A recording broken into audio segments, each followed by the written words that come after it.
Itu Gus, nyuwun tolong dijelaskan apakah benar bahwa Siti Jenar itu dieksekusi. Itu yang satu. Yang kedua, banyak di antara kita ibadah itu hanya dagang. Itu sama Allah itu kira-kira pripun menurut jenengan Gus? Ya gitu dijawab Siti Jenar sih. Nggih, nggih. Siti Jenar itu kan hanya batasan pemahaman loh. Lebih banyak dia ngaji seperti ini hakikat. Nah, prosesi bagaimana dalam sejarah ini berbenturan dengan Sultan Trenggono saat itu. Dan kemudian Siti Jenar sampai dieksekusi ini pada ranah sejarah kebenarannya juga kita belum tahu. Yang jelas kalau untuk suatu keyakinan, ini suatu keyakinan ya, boleh-boleh saja. Jadi keyakinan bahwa Siti Jenar dihukum mati penggal ataupun tidak, kalau saya meyakini enggak lah. Yang dimaksud dipenggal itu adalah dipenggal keyakinan hakikat.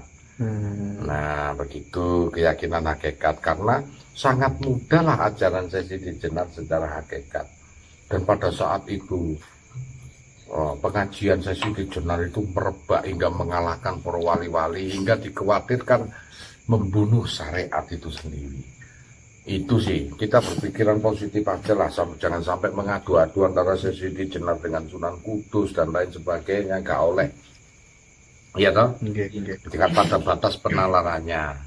Nah, orang-orang ahli putihan, dia menganggap bahwa sesuatu yang hakikat itu tidak pernah ada, ya nggak masalah. Karena batas pada keyakinan kok nggak masalah. Kita ikuti aja, toh mereka juga masih bisa hidup damai dan tentram. Ada orang yang berpahaman hakikat lebih dalam lagi sampai ke titik marifat, bahwasanya dengan itu dia bisa damai, dia bisa tentram juga nggak masalah. Ini kan muruk keyakinan aja sampai ke tingkatan ilmu yakin, ainul yakin, hakul yakin. Nah kalau hanya batasannya ilmu yakin aja, apa yang dilihat baru kita meyakini, itu masih mentah. Nah bagi Siti Jenar itu hakul yakin, tanpa dia pelajari pun juga akan ada keyakinan-keyakinan yang seperti itu. Makanya semuanya hanya 5 menit nanti kalau saya menjabarkan tentang sifat wujud nafsiyah. Hanya 5 menit kamu akan mengetahui seluruh jawaban apa yang ada. Cuman entahlah, besok kalau menjabarkan tentang sifat wujud nafsiyah ataukah diizini Allah atau enggak, wallahu alam. Saya tinggal menjalankan ngomong ayo. Nek diklik, insya Allah. Nek gak diklik, kehendak Allah. Ya, makanya itu tadi ada Junun Al-Misri kan, jikalau kamu itu bisa menyelesaikan suatu masalah, atau jikalau kamu itu mengetahui unsur rahasia, dan kamu mampu menyampaikan kepada umat min umatin Muhammad rahasia tersebut, sesungguhnya bukan dirimu yang cerdas, tetapi sesungguhnya itu Allah yang sedang memberikan ilmu kepadamu. Semuanya itu hanya wadah, pendohiran, untuk bisa mengenal Allah lebih dalam lagi. Cuman gitu saja. Nah, secerdas manusia sumbernya dari mana? Innalillahi wa inna ilaihi raji'un. Nah, itu maknanya luas. Kan begitu. Ini Siti Jenar. Terus itu tadi apa yang kedua? Ibadah kita itu kebanyakan itu hanya urusan dagang. Oh, betul. Tahap pertama gue ngukur saliro nanding saliro wong ibadah itu. Nek ora diiming-iming swarga ora semangat. Nah iki ditambahi ono widodari. Nah ini ditambahi ya widodari. Nah, ya loh. Apa manusia itu cuma 2 karakter loh. Diiming-imingi dengan ditakut-takuti. Baru orang itu imannya tegar. Sulit. Nah, berarti nek orang seperti itu kan kayak anak kecil loh.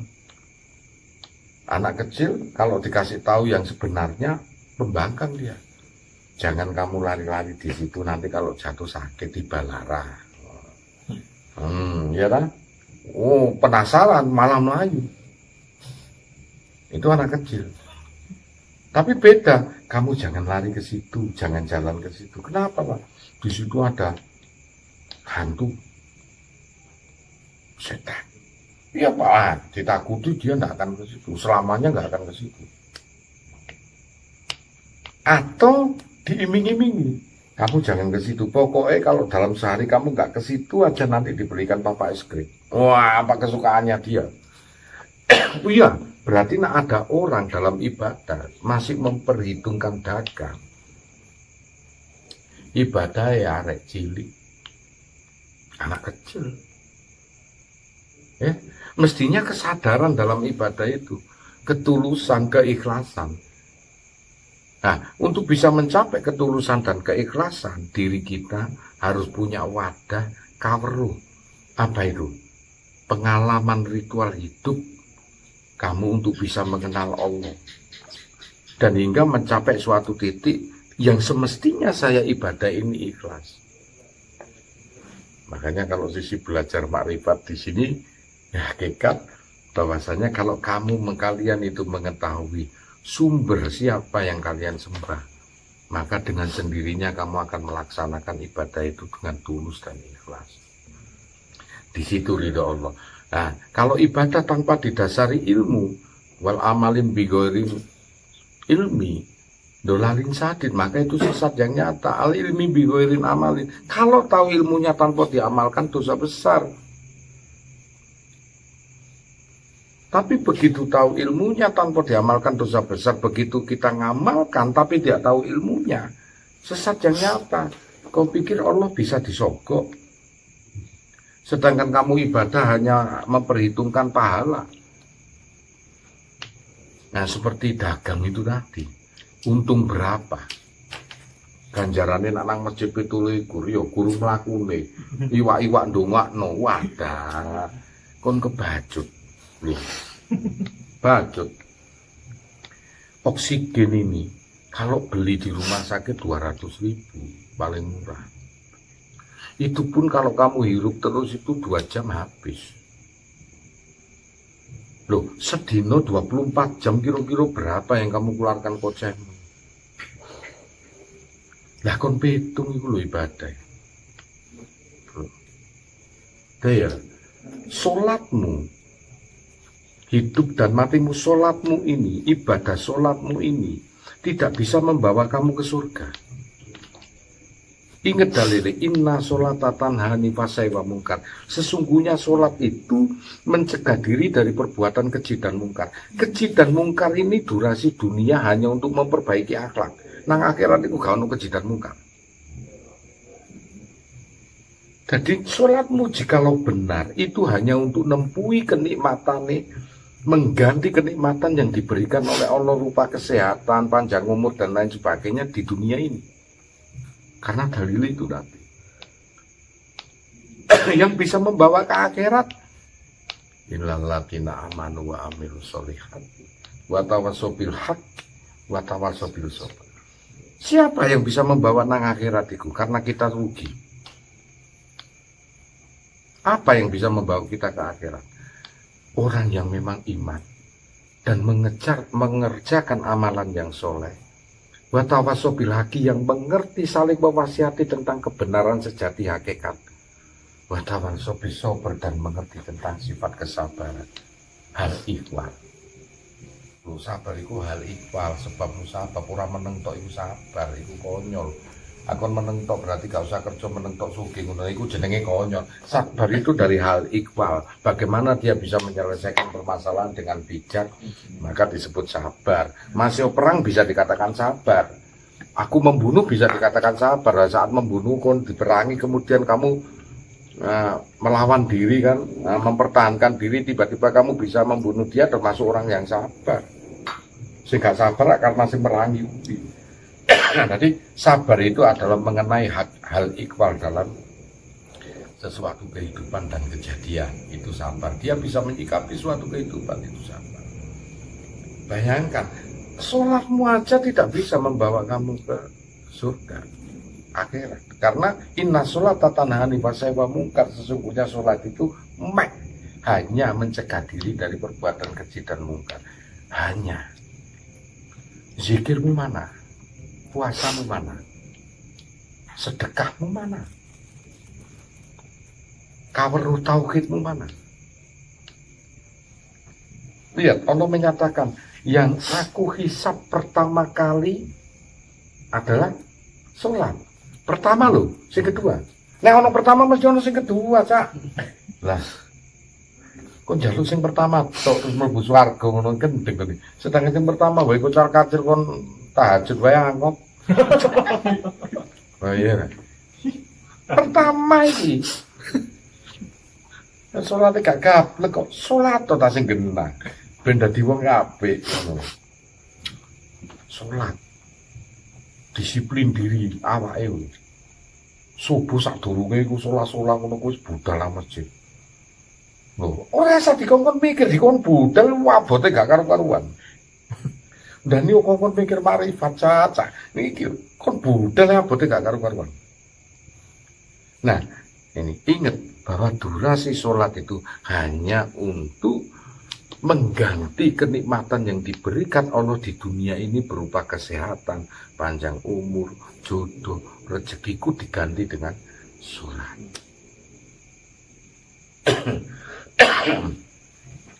Loh, apa? Nah, kepengen kaya lagi, wah di dunia ini dan di akhirat, wah sesungguhnya tidaklah sampai darah dan daging korban kepadaku, tapi wujud ketulusan. Oh, dikongkon belai sapi ya turu, lu, mudah lo. Ayo, kon tuku wedhus saya arang-arang, malah urunan. Untung sih dadi Gusti Allah duduk aku. Idul Adha. Kalau dirimu Idul Adha tak kasih kambing wujud pengorbanan kepadaku, baik umpama iki aku Allah ya.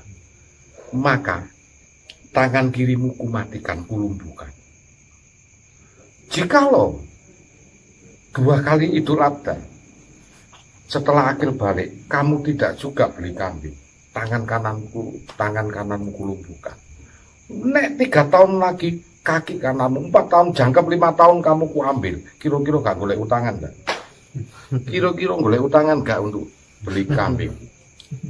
Mas gak duit. Ayo tak tanya. Allah Maha Rahman Rahim di situ. Dimbarke wae karepe wis mampu, ngomong gak mampu tak jarno jare Gusti Allah ngono. Lho, iya ta? Nek aku dadi pangeran, tak buntu kei gambekan sitok setengah modal. Ngono kuwi modal kon. Tak kasih 1 ae gak budek kae wis golek utangan kon. Larang rek dokter iki. Lho, tapi coba nek pajeke negara sepeda motor papat sing situ gurung iki pajak ngono golek utangan 2 juta wae pajake mobil kok carikan utangan padahal dirangker-angkere gak kecekel polisi ora apa-apa gak ana tulis dosa gak ditulis kok coba pajake hidup setahun kambing 1 ngomong ae mampu boleh dagingnya sekilo boleh gak nemen wong iki. Masya Allah, kesadaran dalam sedekah, kesadaran untuk dirimu sendiri aja loh kamu belum sadar. Ya untung kon sing dadi Gusti Allah iku zat kan Maha Rahman dan Rahim. Umpama sing dadi Gusti Allah iku Gus Anton Subhanahu wa taala modar kon. Temen kon, gak tuku wedhus tak buntu situk irungmu. Kesuk tengah mati kon niku. Lho iya. Iya. Mari ngono kupingmu tak bodakno, mari ngono rasamu legi gak iso ngrasakno. Terus tanganmu tak matikan sampai 10 tahun kon jangkep wong cacat keple gak karu-karuan. Kira-kira arep dibuntu iki niku lho golek utang awakmu ya Allah. Apapun itu hanya untuk sedekah supaya awakmu selamat. Gusti Allah iku Rahman Rahim, kon lali dimbake. Wong itu kalau kebaikan untuk dirimu sendiri, kalau keburukan ya sing ngrasakno ya dirimu sendiri yang merasakan. Tolonglah sadar umat Islam ini. Nah, jangan kita membohongi diri sendiri. Yukhadi'unallaha waladina amanu wa yada'una lailan fusakum wa mayas'ulu. Engkau hendak menipu Allah dan orang-orang beriman, padahal kau menipu dirimu sendiri. Karena kau gak menyadari. Fi qulubi maradun fazadumullahu maradan walahum adzabun alim bima kanu yaktibun. Di dalam hatimu ada penyakit, ditambahi terus penyakit oleh Allah. Karena kau mendustai, dan bagimu siksa yang pedih karena kau berdusta. Ono sing didol ngono gak gelem ngedol. Allah Subhanahu wa taala iku Rahman Rahim temenan. Anton Subhanahu wa taala modar temenan. Iya, terus Itulah kesadaran spiritualitas. seneng. Ini malam ini istimewa. Iya. Saya dulu tuh belajar kayak gini tuh sering ditipu orang, Gus. Di makam-makam wali itu musafir, tak pikir ya niatnya bagus, memberikan pedaran kawro, tapi endingnya saya ditipu. HP saya diminta, katanya mau diserahkan orang miskin dan lain sebagainya, hutang nggak dikembalikan. Terus pokoknya terus alhamdulillah Tuhan ngasih jalan itu kan lewat Pak Damin dulu kalau nggak salah, temennya Pak Damin ya, temennya Pak Damin, terus bisa sampai sini. Modal dasar kita adalah sabar. Kadang kita bisa merasa pintar itu karena dari bodoh. Kita bisa merasakan bahwa diri kita itu benar karena kita melakukan hal sesuatu yang keliru dan salah. Kita akan cerdas dalam suatu permasalahan kehidupan karena kita merasakan tertipu dulu oleh kemewahan duniawi dan orang-orang. Kita bisa mendeteksi bahwa orang ini benar atau tidak karena kita melihat orang yang salah dan keliru. Mau wajadah akhirnya ditemukan sesuatu hal yang baik, yang sesuai dengan karakter. Itulah pencari-pencari kebenaran. Akhirnya ditemukan yang benar karena itulah pencari. Supaya kita bisa membedakan, furqon itu artinya pembeda. Supaya kita bisa membedakan mana orang yang benar, mana orang yang salah. Kalau dirimu ujuk-ujuk ketemu seperti saya, kamu tidak akan mau bisa membedakan orang yang palsu, yang salah. Makanya kita bisa merasakan nikmatnya air itu segar dan nikmat betul karena kita haus betul. Nek kon warek iku rasane wis gak ono rasane belas. Seger ya air putih iku masyaallah nikmat karena kita haus betul. Nah, gitu. Ya. Jadi itulah tabunganmu untuk bisa mencapai suatu kebenaran. Oh iya dah. Mereka hanya alat Allah untuk mengangkat derajat. Kalau kamu naik di suatu lantai kedua, pasti kamu akan menginjak tangga. Dan tangga yang kamu injak adalah bagian dari bangunan tersebut. Kalau kamu ini benar, maka kamu akan melewati suatu kesalahan. Karena suatu kesalahan itu tangga untuk mencapai suatu kebenaran. Filsafat ini. Mulai roto kesurupan ini. Oke, teman-teman, sampai di sini dulu pembahasan kita. Terima kasih udah nonton, mudah-mudahan bermanfaat. Sampai jumpa pada video-video berikutnya ya.